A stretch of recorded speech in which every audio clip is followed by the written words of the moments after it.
Administrando suas finanças. Após vender tudo. Numa lição anterior foi mencionada a questão de vender tudo a fim de seguir o Senhor. Após alguém ter atendido ao chamamento e vendido tudo, é natural que dinheiro e bens continuem a chegar. Como devem tais bens ser gerenciados? Vender tudo é impossível para o homem, mas é possível para Deus. Ter se livrado da atração das riquezas no início não quer dizer que ela não mais voltará. Se uma pessoa não for cuidadosa, ela voltará ao antigo hábito de considerar seu dinheiro como sendo seu próprio. Um crente deve continuamente aprender diante de Deus a dar seu dinheiro. A forma com que cristãos gerenciam seu dinheiro é totalmente diferente daquelas dos incrédulos. A maneira cristã é dando, a forma dos descrentes é acumular. Nossa preocupação agora é saber como um cristão deve viver sobre a terra de tal forma a nunca passar necessidade. Não foi isso que Deus nos prometeu? Da mesma forma que os pardais não têm falta de comida, nem os lírios do campo têm falta de belas roupas, os filhos de Deus não deveriam ter falta de nada. Se algo estiver faltando, deve haver algum problema. Aqueles irmãos com dificuldades em relação à renda normalmente são aqueles que não conseguiriam administrar suas finanças de conformidade com o princípio de Deus. Após termos vendido tudo e seguido o Senhor, devemos a partir de então permanecer nesse princípio por toda a vida. Ou administramos nossas finanças do jeito de Deus ou teremos problemas. Muitos filhos de Deus precisam aprender esta lição e todos nós precisamos aprender a viver das riquezas de Deus. O princípio cristão de administrar finanças.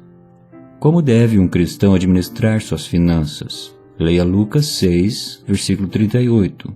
Dai e dar-se-vos-á, boa medida, recalcada, sacudida, transbordante, generosamente vos darão. Porque com a medida com que tiverdes medido, vos medirão também. Como cristãos, esperamos de Deus o suprimento de todas nossas necessidades. Vivemos apenas através da sua misericórdia. Os abastados não podem depender de suas posses para comer e se vestir. Durante a guerra, vimos várias pessoas ricas terem necessidade dessas coisas. Paulo nos exorta a não termos nossa esperança colocada na incerteza do dinheiro nem desejarmos enriquecer, pois isso nos traria muitos pesares. Veja 1 Timóteo 6, versículos 7 ao 10 e 17 ao 19. Apenas aqueles que colocam sua confiança no Senhor, ainda não tendo poupado nada, não terão necessidade. O Senhor é capaz de suprir a sua necessidade, mas eles precisam saber que a suficiência de Deus tem uma condição. Se Deus pode alimentar tanto pássaros do céu, seguramente pode nos sustentar. Ninguém, a não ser Deus, poderia alimentar todas as aves do céu e vestir todos os lírios do campo. Apenas Ele tem a superabundância necessária para cuidar não apenas dos pássaros do céu, dos lírios do campo, mas também dos seus próprios filhos. Ele jamais nos submeteria a condições precárias de vida. Quem quer que esteja passando necessidade é porque não gerenciou suas finanças de acordo com o princípio de Deus. Ele já tem indicado uma forma de usarmos o dinheiro. Se não seguirmos essa lei, naturalmente cairemos em pobreza. Mas seguindo tais ensinamentos, seremos livrados de passar necessidade. Deus deseja suprir nossas necessidades de forma superabundante. Nem por um momento sequer devemos achar que Ele é pobre. O gado sobre as colinas é seu, todas as coisas lhe pertencem. Por que deveriam ser pobres os filhos de Deus? Por que passariam necessidade? Deus não está impossibilitado de suprir. Pelo contrário, Ele certamente o pode fazer. Mas há uma coisa que devemos fazer. Devemos satisfazer as suas condições antes de sermos supridos. Quais são, então, suas condições? Dai e dar-se-vos-á. Tenho visto alguns irmãos passarem por problemas financeiros. Sua dificuldade, na minha opinião, reside não na sua renda, mas no quão pouco eles ofertam. Um princípio básico que nos é dado pelo Senhor na Bíblia é: Dai para terdes abundância, mas a pobreza vem se acumulares retendo os teus bens. A pessoa preocupada consigo mesma empobrecerá, mas aquela que dá enriquece. Deus o tem dito e assim ocorrerá.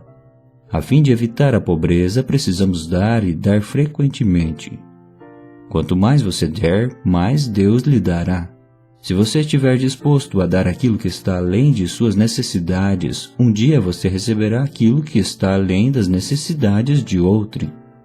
Se você der a 20ª parte, ser-lhe-á dada a 20ª parte. Se der 1 centésimo, ser-lhe-á dado 1 centésimo. Se você dá sabendo que não passará necessidade porque ainda tem mais guardado, quem sabe o que pode ocorrer no futuro. Com a medida que medirdes, vos medirão também. Da mesma forma com que você tratar seus irmãos e irmãs, Deus lhe tratará. Se você der todo o seu sustento, outros lhe darão todo o sustento que têm. Mas se você der apenas aquilo que lhe é inútil, assim também procederão os demais para com você. Renda insuficiente é frequentemente o resultado de um ofertar inadequado. Dar de forma correta praticamente garante uma renda suficiente. A palavra de Deus é bastante clara. Dai e dar-se-vos-á. Você dá aos outros e o Senhor dá a você. Se você não der, o Senhor não tem a obrigação de lhe dar tão pouco. Muitos têm fé para pedir a Deus dinheiro, mas não a têm para ofertar. Não é, portanto, de se admirar que tais frequentemente não têm nada. Nem mesmo a fé necessária para receber algo de Deus. Pessoas recém-convertidas devem aprender essa lição básica desde o início de sua vida cristã. Caso contrário, não conseguirão ir muito longe.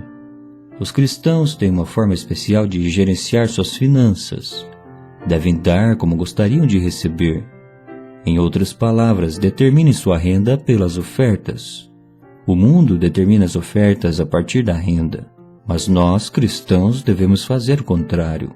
A medida com que ofertarmos será a medida que recebemos. Consequentemente, aqueles que amam o dinheiro e que fazem barganhas quando se trata de doar não estão aptos a receber dinheiro de Deus e não desfrutarão de seus recursos. Devemos buscar a Deus no que tange à gerência de nossas necessidades, mas na realidade Deus somente tem o compromisso de suprir um tipo de pessoa, aqueles que estão dispostos a dar. As palavras no Evangelho de Lucas são de fato maravilhosas. Boa medida. Quando Deus dá, Ele nunca fica medindo, mas sempre dá abundantemente. Nosso Deus é muito generoso e seu cálice sempre transborda. Ele nunca é sovina. Ele declara que nos dará boa medida, recalcada, sacudida, transbordante. Alguma vez já comprou arroz ou trigo a granel? Muitos vendedores derramam os grãos sem lhe permitir sacudir a medida. Não é assim com Deus. Ele nos dará boa medida, não apenas sacudida recalcada, mas transbordante. De fato, nosso Deus é liberal em dar. Mas note o que ele diz: com a medida que medirdes, vos medirão também.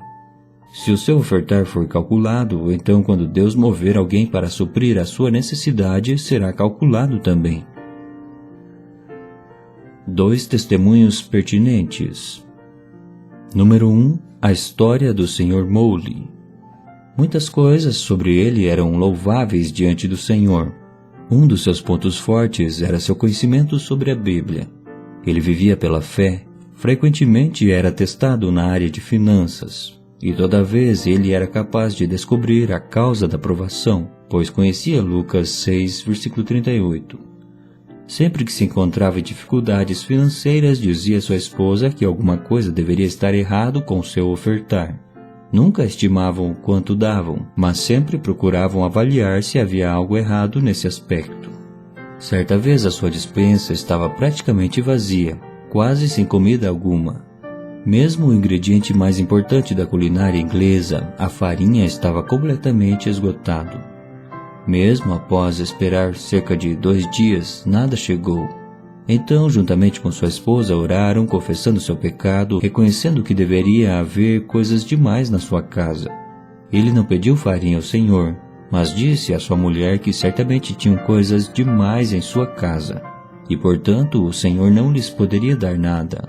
Ajoelharam-se e pediram ao Senhor para lhes mostrar onde é que eles tinham muito. Depois da oração, eles começaram a buscar em sua casa a partir do sótão, verificando praticamente tudo o que tinham para ver se tinham algo em excesso. Depois de verificar cada baú, mesmo as roupas das crianças não conseguiram encontrar nada. O Sr. Mowley estava propenso a dizer: Senhor, realmente não encontramos nada que pareça estar sobrando. Se o Senhor não nos der, será culpa sua. Mas após alguns instantes ele reafirmou que o Senhor não poderia estar errado. Assim eles continuaram sua procura até que finalmente no porão acharam um pote de manteiga que lhes havia sido dado há uns dias antes. Quando o Sr. Mowley viu a vasilha, ficou muito satisfeito, pois sabia que essa deveria ser a razão da dificuldade pela qual passavam. Por esse tempo, ambos eram bastante velhos e durante muitos anos haviam aprendido a lição de dar aos demais. Conheciam a palavra de Deus que dizia: Dai e dar-se-vos-á. Eles cortaram a manteiga, embrulharam-na e começaram a distribuí-la aos menos favorecidos dentre os santos. Após terem distribuído a manteiga, o Sr. Mowley disse à sua esposa: Tudo está esclarecido agora. Ajoelhou-se e orou: Senhor, gostaria de lembrá-lo o que o Senhor mesmo disse: Dai e dar-se-vos-á. Por favor, lembre-se que não há mais farinha na nossa casa. Isso ocorreu um domingo à noite. Dentre as pessoas que receberam a manteiga ofertada, encontrava-se uma irmã muito pobre, inválida e que estava permanentemente na cama. Por muitos dias ela havia tido pão sem manteiga, então orou: Senhor, seja gracioso para comigo e dê-me manteiga. Pouco tempo depois, o Sr. Mowley chegou com um pedaço de manteiga e ela agradeceu ao Senhor por ter respondido à oração. Depois de alguns instantes, ao tomar seu pão, ela orou: Nosso irmão não tem necessidade de nada, pois ele me deu esta manteiga. Ainda assim, caso ele tenha alguma necessidade, por favor, Senhor, ouça a sua oração. Como o Sr. Mowley nunca permitiu que outros tomassem conhecimento de suas necessidades, ninguém sabia o que tinha falta e alguns até cogitavam ser ele rico. Acaso não ofertava coisas com frequência? Naquela ocasião, parecia-lhes que ele havia comprado tanta manteiga que havia o suficiente para distribuir. Mesmo assim, aquela irmã orou por ele. Em 2 ou 3 horas, ele recebeu 2 sacos de farinha. Sua dificuldade havia terminado. Precisamos crer em cada palavra pronunciada por Deus. Muitos têm dificuldades com a palavra de Deus, não creem que a Bíblia seja a palavra de Deus. O Sr. Mowley, entretanto, cria na palavra ao pé da letra: Dai e dar-se-vos-á. Todos aqueles que creram no Senhor recentemente devem aprender a dar. Dar não é o fim de tudo. Ao dar, você permite que Deus lhe dê também. Esse é o princípio cristão de gerenciar suas finanças. Se o dar for inadequado, o receber também o será. Se alguém deseja receber de outrem, o princípio é: ainda que ele receba pouco, ele dê com abundância. Então ele receberá mais. Muitos tentam reter aquilo que têm em mãos e por essa razão Deus permite que eles tenham apenas aquilo. Ainda não aprenderam a como dar. Se a graça de dar não estiver em nós, a graça de Deus não estará sobre nós. Se não demonstrarmos a graça aos demais, Deus também não mostrará a graça a nós. Número 2. Minha primeira lição em dar. Poderia dar vários testemunhos pessoais sobre a questão de dar, mas vou relatar apenas minha primeira experiência, que ocorreu em 1923, quando ainda estava na escola. Fui convidado pelo meu colega a pregar o evangelho em sua cidade, Tin Au, que ficava aproximadamente a 290 quilômetros de Fo Shou. Perguntei-lhe quanto custava a passagem e ele estimou algo em torno de 70 ou 80 dólares para subir o rio de barco. A passagem de volta seria um pouco mais barata. Disse-lhe que oraria para saber se o Senhor queria que eu fosse.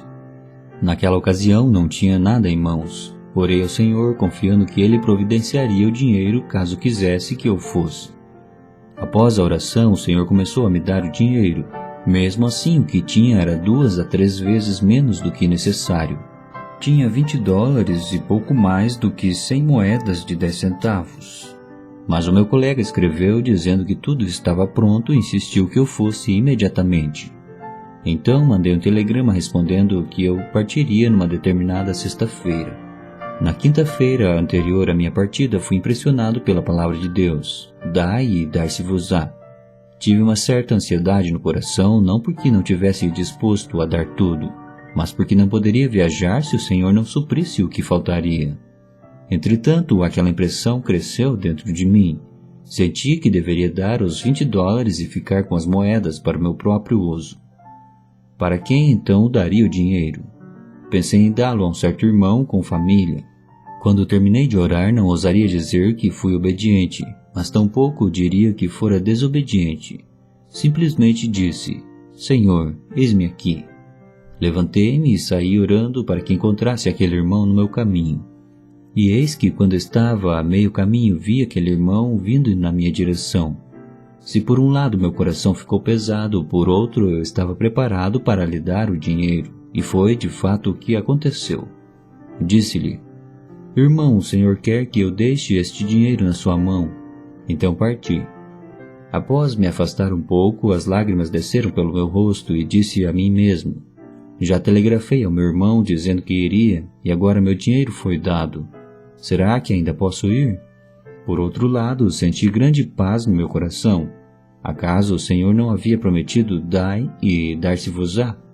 Havia chegado o momento do Senhor suprir minha necessidade, mas nada aconteceu na quinta-feira nem na sexta-feira. Um outro irmão me acompanhou até o barco que me levaria até a ponte Hongsan. Dali tomaria um pequeno barco a vapor para chegar em Saikou.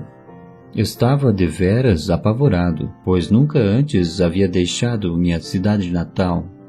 Como nunca estivera no interior antes, não conheceria ninguém ao chegar lá. Depois de me despedir do irmão, orei naquele barco até pegar no sono. Senhor, ofertei aos demais, agora cabe ao Senhor suprir ou não? No mesmo dia em que cheguei à ponte Hongsan, embarquei no barco a vapor. Caminhei ao longo do convés do barco diversas vezes, julgando com isso ajudar a Deus suprir minha necessidade. Mas não encontrei ninguém conhecido no barco. Mesmo assim, meu coração reafirmava que o Senhor supriria uma vez que eu havia dado o que tinha. O barco chegaria às 4 ou 5 da tarde no dia seguinte. Dali teria que tomar um barco particular para varrer o último trecho da viagem. Essa era a parte mais cara e eu só tinha pouco mais do que 70 moedas de 10 centavos. Estava vivendo um dilema. Orei: Senhor, estou agora aproximando-me de Saikou. Devo desistir e comprar uma passagem de regresso a Fosho? Mas no meu íntimo surgiu o seguinte pensamento: tolo, por que não pedir a Deus uma passagem mais barata para prosseguir viagem? Senti que havia tocado em algo cheio de significado.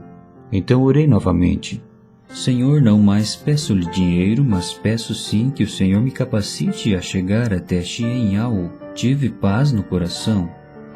Enquanto estava em pé no barco a vapor, aproximou-se um homem no barco e me perguntou se estava indo para Nanping ou para Xianyao. Disse-lhe que estava indo para Xianyao. O homem então afirmou que me levaria lá por $7, um pouco menos do que eu tinha. Tão logo ouvi aquela proposta, eu sabia que o Senhor havia provido. Deixei então que o homem levasse a minha bagagem para o seu barco. Uma vez que esse trecho da viagem normalmente custa $70 a $80, não consegui me conter e lhe perguntei por que o seu preço estava tão baixo. Sua resposta foi de que o barco havia sido alugado pelas autoridades locais e que o oficial que viajava na cabine da frente lhe permitiu incluir um passageiro a mais na cabine de trás. Portanto, ele estava de fato ganhando um dinheiro extra. Lembro-me que com o restante do dinheiro que tinha, ainda consegui comprar alguns legumes e carne naquele dia. Foi assim que cheguei a Xianyao. A viagem de retorno não foi nem um pouco mais fácil. Tinha apenas 2 moedas de 10 centavos no bolso. Minhas aulas reiniciariam em breve, portanto precisaria regressar tão logo terminasse as reuniões. Orei continuamente. 3 dias antes de minha partida, fui convidado por um missionário a tomar uma refeição. Ele disse: Senhor Ni, fomos grandemente ajudados com sua visita. Será que me permitiria pagar-lhe a viagem de retorno? Ao ouvir isso, fiquei satisfeito, mas constrangido. Então respondi: já tenho alguém responsável por mim. Pediu-me perdão por ter feito tal pedido. Ao voltar para meu quarto, arrependi-me do que fizera. Mais uma vez eu tinha perdido uma oportunidade. Entretanto, enquanto orava, tinha paz no coração. 3 dias depois, no dia da minha partida, só tinha 2 moedas de 10 centavos. Minha bagagem já havia sido encaminhada para o meu barco e o meu colega caminhou comigo até o cais. Eu orava continuamente: Senhor, Tu me trouxestes até Tienhau. Será que falharias em me levar de volta para Fuoshu? És responsável por mim e não permites que ninguém tome sobre si essa responsabilidade. Estaria pronto para reconhecer se estivesse errado, mas não acho que esteja. A responsabilidade é tua. Tu mesmo disseste: dai e dar-se-vos-á. Quase chegando ao barco, recebi uma carta do missionário através do seu servo. Ela dizia: sei que alguém é responsável por você, mas Deus me mostrou que eu devo participar desta sua visita a Tienhau. Será que você permitiria um irmão mais velho participar? Por favor, aceite esta pequena oferta. Ao receber o dinheiro, agradeci ao Senhor dizendo: ó Deus, este dinheiro chegou bem na hora. Além de pagar minha passagem de volta, lembro-me que gastei o restante imprimindo um número da revista Avivamento. Depois do meu retorno, fui visitar meu co-obreiro. Sua esposa estava em casa. Ela me disse: Senhor Ni, gostaria de conversar com você. Será que poderia perguntar por que deu ao meu marido $20 antes de deixar Fuoshu? Por que lhes colocou esse dinheiro na mão e se afastou imediatamente? Disse-lhe: simplesmente porque o Senhor, após um dia de oração, mostrou-me que deveria dar-lhe o dinheiro. Assim, quando o encontrei na rua, passei-lhe o dinheiro. O Senhor sabia que havíamos tido nossa última refeição e usado o restante do combustível que tínhamos naquela noite. Com o dinheiro que o Senhor deu, compramos arroz e combustível que durou até poucos dias atrás, quando o Senhor mais uma vez proveu. Tínhamos estado esperando diante do Senhor por 3 dias quando recebemos seu dinheiro. Não lhe contei a minha história, mas ao deixar a casa fui considerando pelo caminho. Se tivesse ficado com aqueles $20 no bolso, teriam sido inúteis, mas ao serem sido repartidos, quão úteis foram. Levantei minha cabeça e disse ao Senhor: esta é a primeira vez que realmente experimentei Lucas 6. Ali mesmo consagrei-me ao Senhor. Dali em diante eu ofertaria e não reteria nenhum dinheiro. Tem sido minha esperança que Deus faça milagres através do meu ofertar e que Ele responda a orações quando eu distribuir dinheiro. Não vou reter nenhum dinheiro na minha mão, deixando-o inoperante. Não ouso gabar-me de quantas experiências tenha tido nesta área. Talvez tenha dado e recebido mais do que a média. De fato, muito dinheiro passou pela minha mão. Prefiro dar meu dinheiro para que através dele milagres sejam feitos e orações sejam respondidas. Não quero que o dinheiro fique parado e sem uso. Cristãos que creram recentemente devem aprender a gerenciar suas finanças desde o início. Pessoalmente, não gosto de mencionar isso frequentemente, mas gostaria de dizer uma coisa. Desde 1923, por várias vezes cheguei a gastar meu último centavo, provavelmente mais do que qualquer outro irmão na China. Conheço minha própria história e sei o que significa gastar o último centavo. Mas quando estou em necessidade, a palavra do Senhor é: dai e dar-se-vos-á. Hoje sei que na medida em que dou a outrem, Deus suprirá minhas necessidades. Sei por experiência que apenas aqueles que dão são os que recebem. Vez após vez foi-me mostrado que, se eu der liberalmente, o Senhor também me dará liberalmente. Prefiro ter a fama de que o irmão Ni é rico. Sim, de fato tenho dinheiro, pois estou sempre dando. O retorno é abundante, pois Deus nunca é pão duro. A maneira cristã de administrar finanças. A forma cristã de administrar não é reter firmemente o dinheiro em mãos.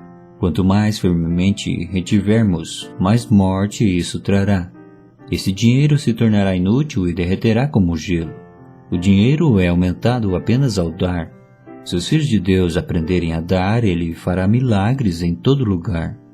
Se o povo de Deus retiver o dinheiro, empobrecerá. Aqueles que são novos no Senhor devem aprender essa lição. Não devem se contentar apenas em serem salvos, mas devem experimentar a bênção de ofertar. Deus não pode confiar dinheiro à mão de quem o retém firmemente e não o passa adiante. Tal pessoa não é digna de confiança. Quanto mais essa pessoa der, tanto mais Deus lhe dará. Número 1. Semeando para Deus. E isto afirmo: aquele que semeia pouco, pouco também ceifará. E o que semeia com fartura, com abundância também ceifará. 2 Coríntios 9, versículo 6. Este versículo também diz respeito à forma cristã de gerenciar suas finanças. Cristãos dão dinheiro, mas não o jogam fora. Não é aquele que joga fora o dinheiro que há de receber mais, nem é o que menos joga fora que menos receberá. O que Deus diz é que aquele que semeia com abundância ceifará, e aquele que semeia pouco, pouco ceifará. Você quer que seu dinheiro aumente? Então vá semeá-lo. Se você semear, o dinheiro crescerá. Caso contrário, permanecerá inalterado. Será que somos tão honestos que esperamos ceifar onde não semeamos? Muitas orações por suprimento ficam sem respostas porque somos pessoas duras, esperando ceifar onde não semeamos e ajuntar onde não distribuímos. Por que não tomar algum dinheiro e semeá-lo?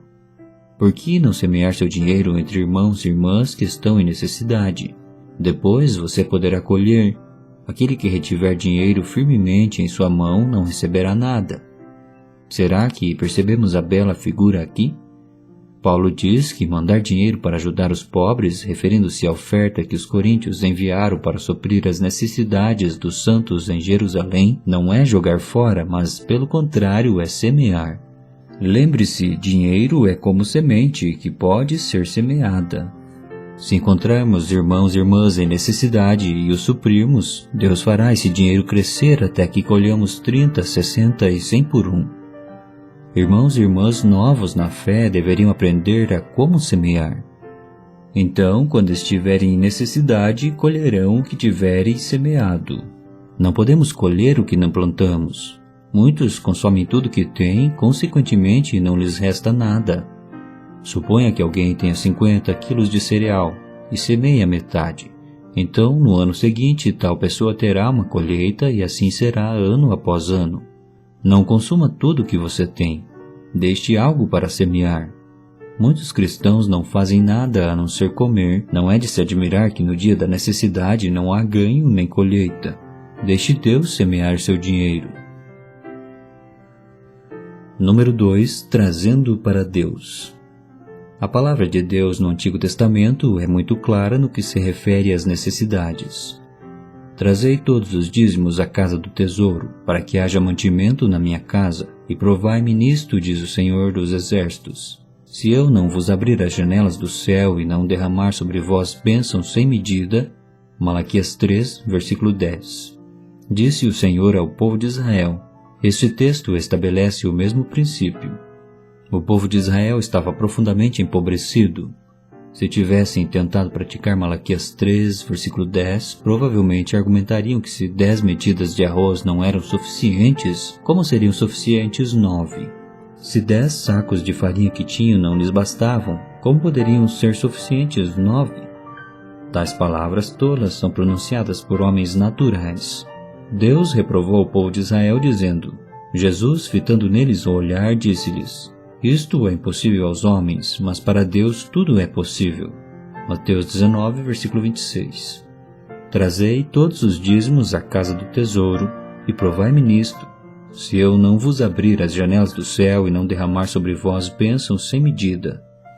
Deixe-me dizer-lhe que 10 medidas são a razão da pobreza, enquanto 9 seriam motivo para a abundância.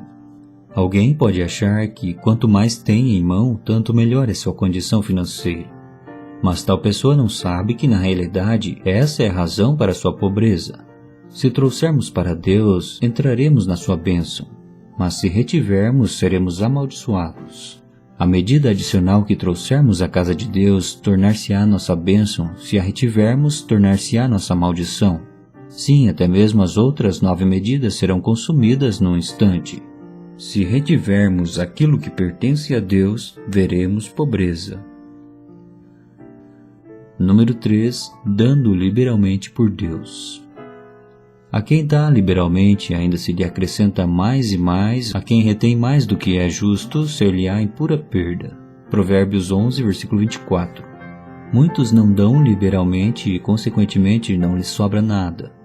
Aqueles, entretanto, que dão liberalmente tornam-se ricos diante de Deus. Isso também nos é mostrado pela palavra de Deus. Número 4. Gastando por Deus. Há outro evento maravilhoso do qual devemos estar cientes. Quando Elias orou por chuva, a nação estava sofrendo por causa de uma terrível seca. Tanto o rei quanto o seu oficial estavam buscando água. A falta de água era evidente e poderia ser observada com facilidade. Entretanto, quando Elias ofereceu um sacrifício e orou por chuva, ele pediu que a água fosse derramada com abundância sobre a oferta queimada. Naquela ocasião, a água era escassa e preciosa, e mesmo assim Elias pediu que a água fosse derramada por 3 vezes sobre o sacrifício, até que a água corresse em volta do altar. Considerando que a água do céu ainda não havia chegado, não era uma pena derramar tanta água? O que seria dele se a chuva não viesse? Mas Elias ordenou que a água fosse derramada. Ajoelhou-se e orou que Deus mandasse fogo do céu para consumir o sacrifício sobre o altar. Deus ouviu tal oração, bem como o pedido por chuva. Ele mandou grande chuva. Deixe-me dizer que se quisermos receber grande chuva do céu, precisamos em primeiro lugar derramar nossa água. Se pouparmos a água, nunca receberemos a água do céu. Aqui reside o problema de muitos. Eles retêm firmemente o que lhes pertence e ainda esperam que Deus ouça suas orações. Deus está pronto para suspender a seca, mas Ele espera até que homens derramem água. O pensamento humano sempre tem uma alternativa pronta. Caso a chuva não venha, ainda haverá 12 vasilhas com água, mas aqueles que contarem as vasilhas jamais verão a água do céu. Quem deseja ter a água do céu deve estar disposto, como Elias, a gastar a água que estiver à mão. Deixemos que tudo seja gasto, não apenas o gado, mas também a água que está à mão. O mesmo princípio se aplica ao dinheiro. A menos que os novos convertidos sejam livrados do poder de Mamon, o caminho da igreja nunca poderá ser reto. Sejamos todos pessoas consagradas que depositam tudo no altar de Deus. Número 5. Suprido por Deus. E o meu Deus, segundo a sua riqueza em glória, há de suprir em Cristo Jesus cada uma de vossas necessidades. Filipenses 4, versículo 19. Este é de fato um versículo maravilhoso. Os coríntios não davam generosamente como os santos em Filipos. Vez após outra, os filipenses haviam mandado suprimentos para o apóstolo Paulo. Este, por sua vez, respondeu dizendo que o seu Deus supriria todas as suas necessidades conforme a sua riqueza em glória em Cristo Jesus. Será que percebemos a maravilha desse versículo? Paulo menciona de forma especial meu Deus, ou seja, o Deus daquele que recebeu o suprimento, pois Paulo havia recebido dos filipenses suprimento. Meu Deus suprirá. Ele supriria aqueles que supriram Paulo. Era o Deus do recebedor da oferta suprindo as necessidades dos ofertantes. Muitos hoje em dia tentam lançar mão de Filipenses 4, versículo 19. Mas será que percebemos que Deus há de suprir aqueles que ofertam e não aqueles que pedem? Apenas os ofertantes têm o direito de usar este versículo. Os que não ofertam não estão aptos a beneficiar-se do privilégio. Após ofertar aos demais, você pode dizer: ó Deus, supra hoje todas as minhas necessidades de acordo com as riquezas em Cristo. Deus supriu todas as necessidades dos filipenses, pois Ele supre baseado no princípio da oferta. Quando suas jarras de farinha e óleo estiverem quase vazias, lembre-se de primeiro preparar um pequeno bolo para Elias, o profeta de Deus. Então aquele punhado de farinha e aquelas poucas gotas de óleo vão durar por 3 anos e meio. Quem jamais ouviu falar de uma jarra de óleo que tenha durado 3 anos e meio? Mas se usarmos um pouquinho de farinha e umas gotinhas de óleo para preparar um bolo para o profeta de Deus, seremos alimentados por anos. Aquele punhado de farinha e aquelas poucas gotas de óleo não são suficientes para uma refeição sequer. Entretanto, se eles forem dados primeiramente a Deus, poderão se tornar em sustento para toda a nossa vida. Assim é que os cristãos gerenciam suas finanças. O caminho do cristão consiste em dar. Tanto o Antigo quanto o Novo Testamento estabelecem o mesmo ensinamento. Deus não quer que sejamos pobres nem que andemos em necessidade. Se há pobreza e extrema necessidade entre nós, é possível que a razão seja que temos nos apegado firmemente ao nosso dinheiro.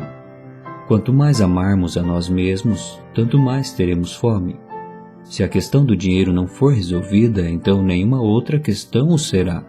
Aquele para quem o dinheiro se tornar importante corre o risco de empobrecer. Pode ser que eu não possa testificar sobre muitas outras coisas, mas isto posso dizer: quanto mais firmemente alguém se apegar ao dinheiro, mais pobre se tornará.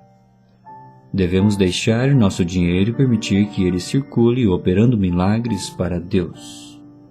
O gado sobre 1000 colinas e as ovelhas de 10.000 colinas pertencem a Deus. Seria tolo supor que precisamos ganhá-los. Tudo o que precisamos fazer é trazer tudo para Deus. Precisamos ofertar dinheiro assim que ele chega a nossas mãos. Precisamos cuidar de irmãos e irmãs em necessidade. Acumular para nós mesmos é tolice. O caminho para um cristão consiste em dar. Que todo o dinheiro na igreja seja dinheiro vivo. Então, quando estivermos em necessidade, Deus fará milagres, até mesmo mandando aves do céu para nos suprir. Precisamos nos posicionar de acordo com a palavra de Deus, caso contrário, Ele não terá como operar sua palavra em nós. Primeiro, devemos nos dar a Deus e depois deixar nosso dinheiro fluir para que Deus possa nos suprir.